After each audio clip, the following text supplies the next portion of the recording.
Hello, my name is Rijn Vogelaar. I'm a psychologist and I study digital well-being. And in this brief video, I want to explain what digital well-being is, why it is important, what kind of interventions are possible, and how you can improve it. So what is digital well-being?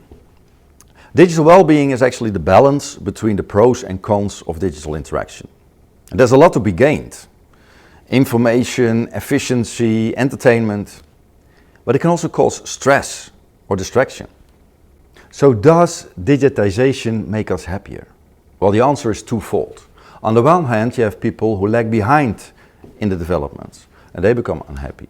On the other side, there are the people who are overwhelmed and overloaded and they become unhappy. So it's very important to use digital tools wisely. And I think it is safe to say that almost all of us have developed an eating disorder, a digital eating disorder, in the last decade. In the last period where we all have these smartphones in our pockets. And just like with eating, we need a strategy to manage this in a healthy way. We all want to have those instant gratification of those messages, of that information, of that entertainment. So we need a strategy. And to create a strategy for digital well-being, it's important to understand how our brain is structured. Actually, we have three systems that compete with each other. The first system is the reflection system, that is impulsive. It reacts to every message instantly. Then we have the system 2, which is important for focus and for deep thoughts and for problem solving.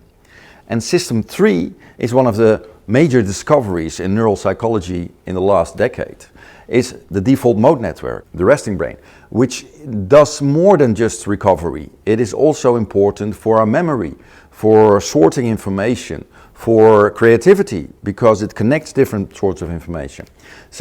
And these three systems, they compete with each other.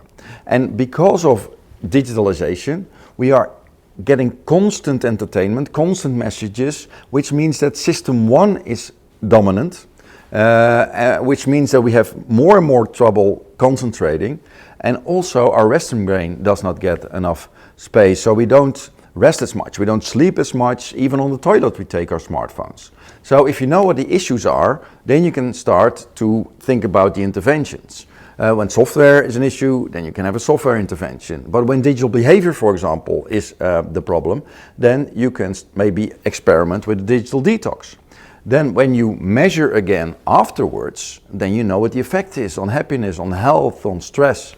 And if we do this together as companies, as organizations, then we can learn from each other, because it is a very complex problem. So this was my brief introduction into digital well-being. If you want to have some more information, if you want to have a more elaborate presentation on the subject, please reach out. I'm happy to talk to you. Thanks again for listening.